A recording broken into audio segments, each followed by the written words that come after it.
So imagine a civilization bigger than ancient Egypt and Mesopotamia put together. A civilization with cities so perfectly planned it's hard to believe. And a language we still can't read. Welcome to The Explainer. Today, we're digging into one of history's greatest mysteries, the Indus Valley Civilization.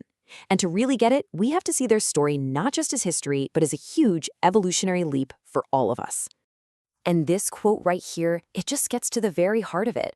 See, we're not just looking at a bunch of dusty facts and dates. This is an evolution story.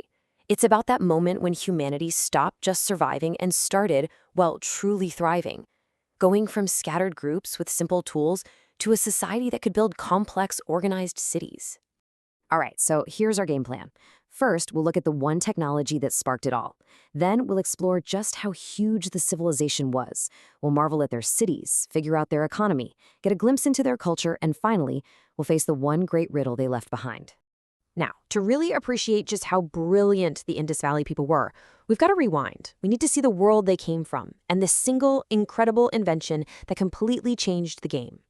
For almost all of human history, our entire story was written in stone. Seriously. Then, along came copper. It was a step up, sure, but it was just too soft to really be a game changer. But that next leap? Oh, that was the Bronze Age. And it wasn't just a leap, it was a full-blown revolution that the Indus Valley people were about to master. You see, they basically figured out the recipe for the future. They took local copper, they traded for tin from places as far away as modern-day Afghanistan, and they forged them together into bronze. This new metal alloy was way harder, way more durable, and it became the foundation for everything. Stronger tools, better weapons, and a whole new world of what was possible. And this just says it all, doesn't it? The beginning of the Bronze Age, it wasn't just another small step. No, it was a massive seismic shift. For the people living in the Indus Valley, absolutely everything was about to change.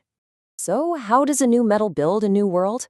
Well, it built one of the greatest civilizations of its time.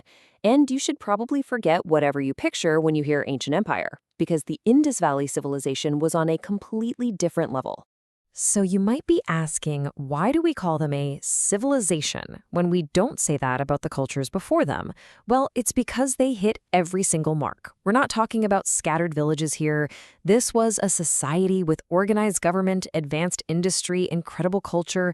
They had made the leap. And I mean, just look at the scale of this thing.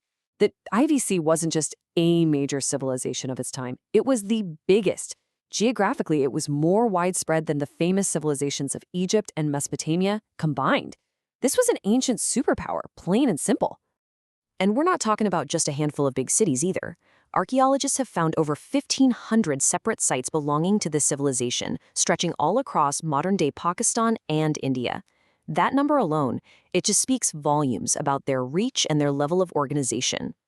And they thrived for more than 1,500 years, building their entire world along these two massive river systems.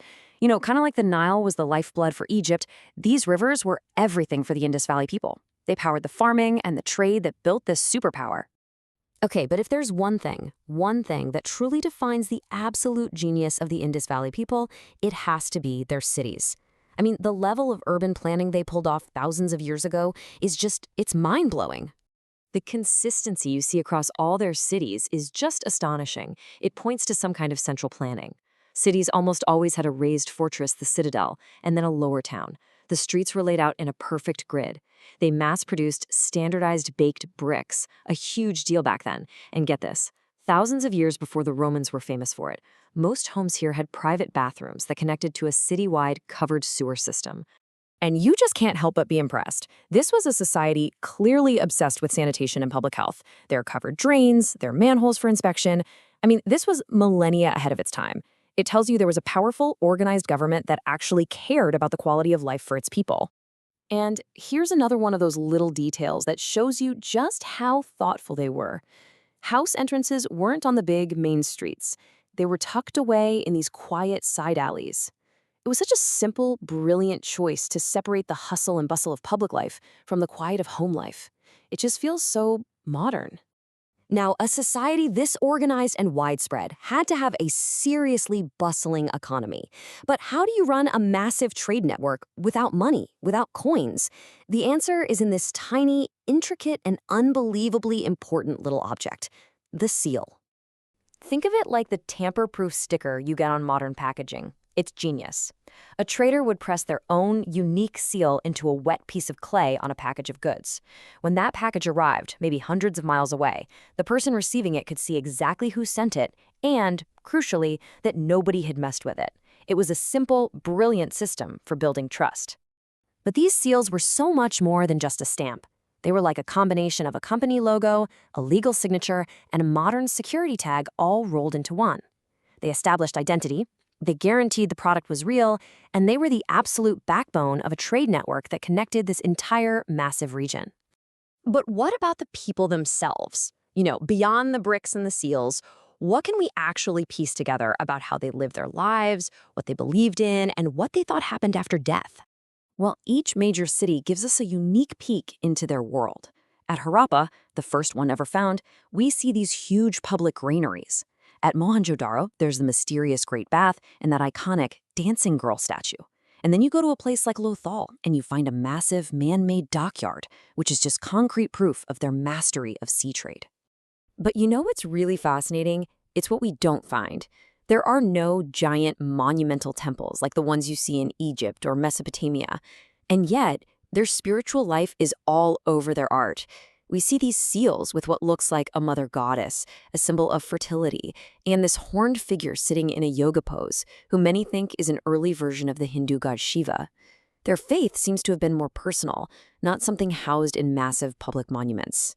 But after all we've seen, all we can touch and measure in their cities and their art, we come to one final, huge, enduring riddle. A puzzle that keeps the inner world of the Indus Valley people locked away from us, just out of reach. You see, on thousands of those little seals, next to the animals, is their writing. It's beautiful, it's complex, and it is completely silent. These are their words, their history, their stories, and we can't read a single one. For decades, the best minds in the world have tried, and the Indus script remains a mystery, locking away the heart of this incredible civilization. We can see their genius in the ruins of their cities. We can see their artistry on their seals, but we can't hear their voices.